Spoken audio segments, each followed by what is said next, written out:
Assalamualaikum dan salam sejahtera. Pada hari ini, Cikgu Nurul nak mengajar tentang 1.2 kewujudan kerajaan di alam Melayu. Kerajaan di alam Melayu telah wujud pada abad pertama Masihi. Antara kerajaan awal yang wujud di alam Melayu ialah Funan, Champa, Kedah Tua, Gangganegara, Sriwijaya, Angkor dan Majapahit. Kita pergi pula kepada proses pembentukan kerajaan di alam Melayu. Terdapat 3 proses pembentukan kerajaan di alam Melayu. Pembentukan kerajaan alam Melayu ini bermula daripada sebuah pertempatan kecil, dan dari pertempatan kecil itu dia berkembang menjadi sebuah pelabuhan. Dan daripada sebuah kawasan pelabuhan, ianya berkembang menjadi sebuah kerajaan. Itu adalah proses pembentukan bagi kerajaan di alam Melayu. Kita lihat pula kepada garis masa kewujudan kerajaan di alam Melayu. Kita bermula dengan Funan. Funan wujud pada abad pertama dan lokasinya adalah di lembah Sungai Mekong dan pusat kerajaannya ialah di Widrapura. Kedua adalah Champa. Kerajaan Champa wujud pada abad kedua, lokasinya di selatan dan di tengah Vietnam dan pusat kerajaannya adalah di Indrapura. Kerajaan yang ketiga adalah Kerajaan Kedah Tua. Kerajaan Kedah Tua wujud pada abad kelima, lokasi pembentukannya ialah di Sungai Mas dan Sungai Bujang dan pusat kerajaannya di Sungai Mas dan Pangkalan Bujang. Dan yang keempat, Kerajaan Gangganegara. Kerajaan Gangganegara wujud pada abad ke-6, lokasinya di pantai barat bahagian tengah Tanah Melayu dan pusat kerajaannya di Pangkalan. Yang kelima, Sriwijaya. Sriwijaya wujud pada abad ke-7, lokasinya di lembah Sungai Musi dan pusat kerajaannya di Palembang. Dan yang keenam, Angkor.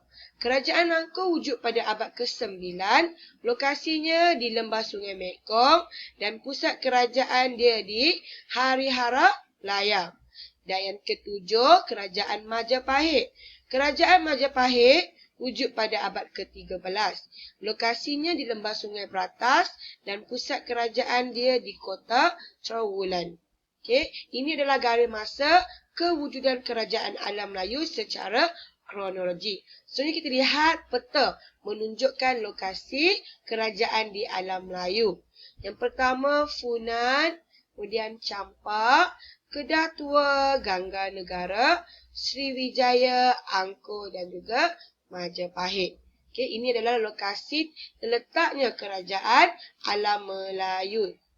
Seterusnya kita pergi kepada akronim. Untuk akronim bagi mengingati 7 kerajaan alam Melayu yang masyhur ini, cikgu telah bincang dalam video sebelum ini. Jadi, apa itu akronim yang digunakan untuk kita mengingati kerajaan alam Melayu yang masyhur ini adalah fungsi cikgu kita garang supaya anda maju 1, 2, 5, 6, 7, 9, 13. Apa itu fungsi? Fungsi adalah kerajaan. Cikgu adalah Champa, kita Kedah Tua, garang Gangganegara, supaya Sriwijaya, anda Angkor, maju Majapahit. 1, 2, 5, 6, 7, 9, 13 itu apa? Ia adalah abad kewujudan kerajaan alam Melayu. Funan wujud pada abad pertama. Champa wujud pada abad kedua, Kedah Tua wujud pada abad kelima, Gangganegara abad ke-6, Sriwijaya 7, Angkor 9, Majapahit 13.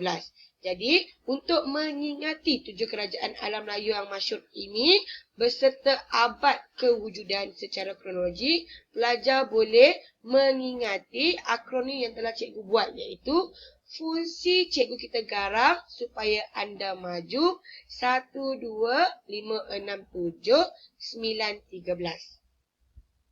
Seterusnya kita akan lihat bagaimana untuk kita mengingati kerajaan alam Melayu ini di atas peta. Okey, contohnya pada abad yang pertama adalah Funan. Okey, abad yang kedua Champa. Abad ke-5 Kedatua.